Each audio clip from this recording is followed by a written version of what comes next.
એમાં તો કંઈ ખામી હોય નહીં, અને આપણે એનાય છીએ છે આપણા, એ તો પાકું જ છે. પણ આપણે એમાં પ્રીતિ નથી થતી, એટલે હા નથી પડાતી કે એને જે કરે છે કે કર્યું છે કે કરશે એ બરાબર છે એવું આપણને લાગતું નથી, ખરેખર નથી લાગતું. ભલે બોલીએ છીએ એ કે ભગવાન જે કરતા હોય સારું જ કરતા હોય, તો પછી શું ભાઈ શેનો વાંધો છે? ભગવાન જે કરતા હોય સારું જ કરતા હોય તો પછી વાંધો શેનો છે? તો છે ને, આપણે તો વાંધો છે ને.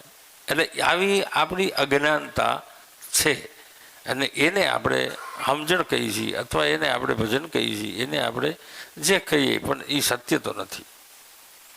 કાંઈ પણ દુઃખ આવે ભલે ને, એ તો આવે, આપણું હોય છે, આપણું થોડું આવે કંઈ, આપણું કોઈ કાંઈ ના કરી શકે, એવું થતું જ નથી.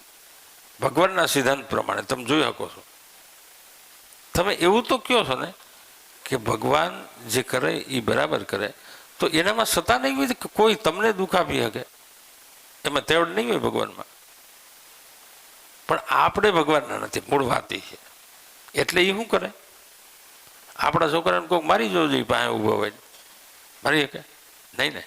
એકલો રખડતો હોય તો ધબધબાવી નાખે ને કોઈ. તો આપણે એ જ કરીએ છીએ, રખડીએ છીએ એકલા અને કહીએ છીએ એના. એટલે એવું નથી, એની પાસે હોય ને તો કોઈ કાંઈ ન કરી શકે, ને કર્યું નથી કોઈને.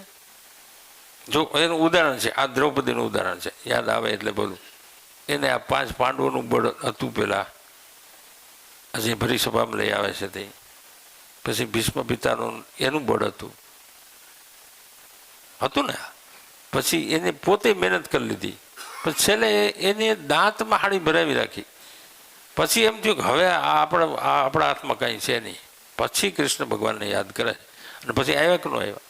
તો એ લેવલે આપણે જવું તો જોઈએ ને, પણ આપણા હાથમાં તો કેટલું છે ભાઈ. જો હું આમ કરી નાખું, આમ કરી નાખું, આમ કરી નાખું, ના એવું કાંઈ નથી. આપણે આપણું નથી કરી શકતા. તમે એમ કરી નાખતા હો તો તમારે કરવું છે એ કરી લ્યો ને. બધી જે કરવાનું છે તમારી ઈચ્છા હે એ કરી લ્યો, થાય તો. નથી થતું ને, પણ છતાંય આપણે માનીએ છીએ. એટલે ભગવાનને હારે રાખવા, આપણે ઈચ્છા ન કરવી એવું નથી, પણ ઈચ્છા કરવી તો હારી કરવી, તો એમાં ભગવાન હારે રહે. કદાચ આપણે કહીએ તો આપણે કોકને એમ કંઈક ભાઈ ઓલી દુકાન તોડવા જવું સાહેબ, આપણે જઈએ, હા પાડે છે ઓલા નહીં ને, પણ એમાં આપણે ભગવાનને એમાંય હા પડાવીએ છીએ. એટલે કેમ થાય? એ તો ન થાય. એટલે કેને ભોગવવું પડે? થાય ને. આપણે કોકને કંઈક દેવું હોય, કોકનું સારું કરવું હોય તો કયો એને, તો ગમે એ માણસ હારે આવે, તો ભગવાન આવે જ ને. પણ આપણી દ્રષ્ટિ કંઈક ઊંધી હોય એવું લાગે. આપણે વિચારીએ તો, બહુ વિચારીએ તો, વ્યવહારિક વિચારીએ તો બધું સાચું જ લાગે છે.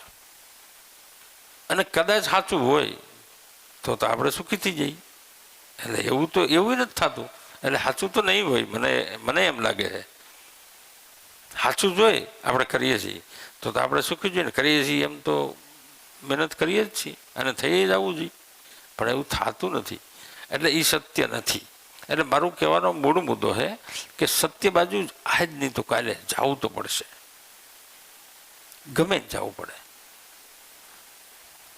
10 લીટર દૂધ હોય ને, એક બે ટીપા છાશ પડી જાય ને, બધું પૂરું થઈ જાય ભાઈ.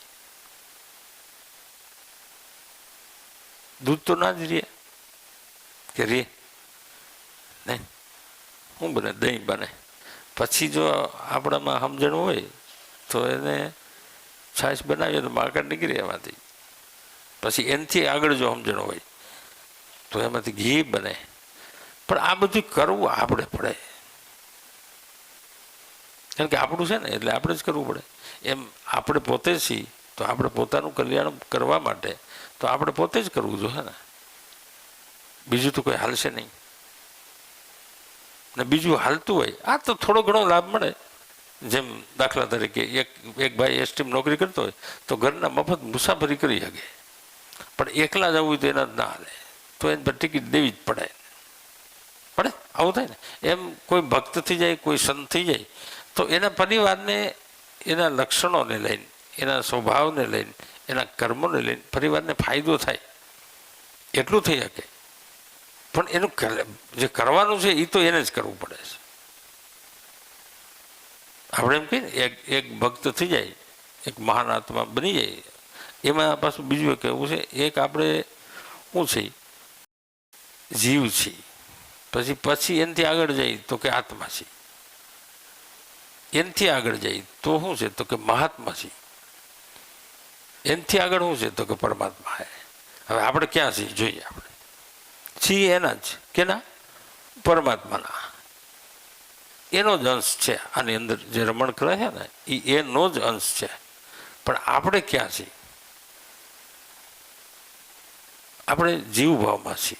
એટલે હજી 2-3 મુદ્દા વચ્ચે બાકી તો હોય એવું લાગે.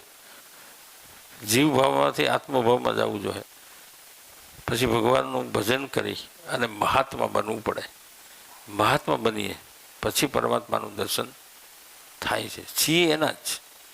જેમ આ પ્રક્રિયા થઈ ને, આપણે કે દૂધને મેળવી દીધું, પછી છાશ બનાવીને પછી માખણ નીકળ્યું, પછી એમાં એટલે દૂધમાં ઘી નથી એવું છે નહીં, છે તો ખરું, પણ આટલી પ્રક્રિયા બાકી છે, એ આપણે કરવી જોઈએ.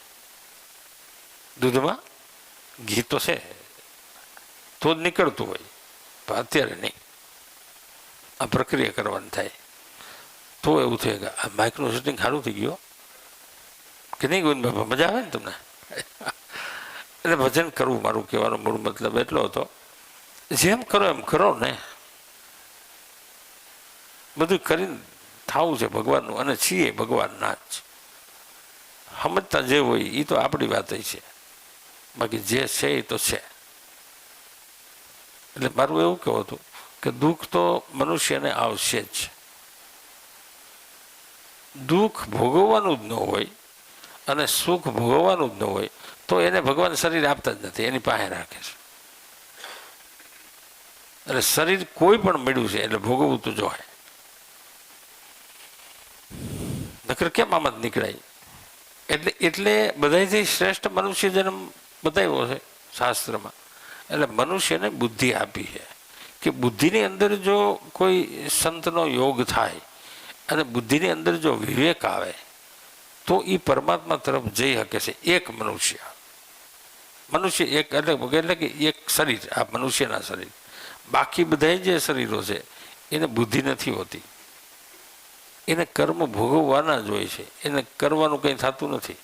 અને આપને ભગવાને સત્તા આપી છે કે કેવું કર્મ કરવું. એ ભગવાન નથી કરાવતો, આપણે એવું માનીએ છીએ કે આ બધું ભગવાન કરાવે. ના, સારું થતું હોય ને એ ભગવાન કરાવે. ભગવાન કંઈ આપણે ન કરવાનું તો ન જ કરાવે ને, કે કરાવે. ભગવાન જેવો ભગવાન, એક સારો બાપ હોય તો એ છોકરો ખોટું કરતો હોય તો ના પડાય, તો ભગવાન થોડું એવું કરાવે. પણ આપણે કરી જઈએ છીએ, એટલે કરી જાય છે એટલે આપણે ભોગવવું પડે છે. જીવવાની તો કંઈ સવાલ જ નથી, જીવવાની કંઈ થોડી ના હશે, પણ કેમ જીવવું એ તો સમજવું પડે. તમે ખાલી પ્લેનમાં જાઓ ને તો એની જેમ વ્યવસ્થા કરવાની થતી હોય એમ જ તમારે કરવી પડે, તો જ બેહવા દઈએ. એસટીમાં જવું હોય તો એમાં એમ હોય, બીજી કોઈ ગાડી કરવી હોય તો એમાં જેમ થતું હોય એમ જ કરવું પડે. અને આ એમને જ જવાય જાય આપણે મનમાની કરીને, એવી રીતે થાય. તમે ખાલી વિચારો ખરા, ટ્રેનમાં તમારે અહીંથી હરિદ્વાર જવું છે તો તમારે ટિકિટ જોતી ને તો એના સિદ્ધાંતમાં તમારે રહેવું પડે. પછી 5 દી 15 દી જે આપે તે આપણે લેવાય, અને એ આપણે જેવી ટિકિટ લીધી છે એ પ્રમાણે બેહવા દઈએ. આપણે ઓલી ચાલુ ટિકિટ લઈ લઈએ તો પછી ઓલા કેવા એસી રૂમ હોય એમાં તો ન બેહવા દઈએ ને. તો આપણે કેવી લેવી તો આપણે જોવું જોઈએ.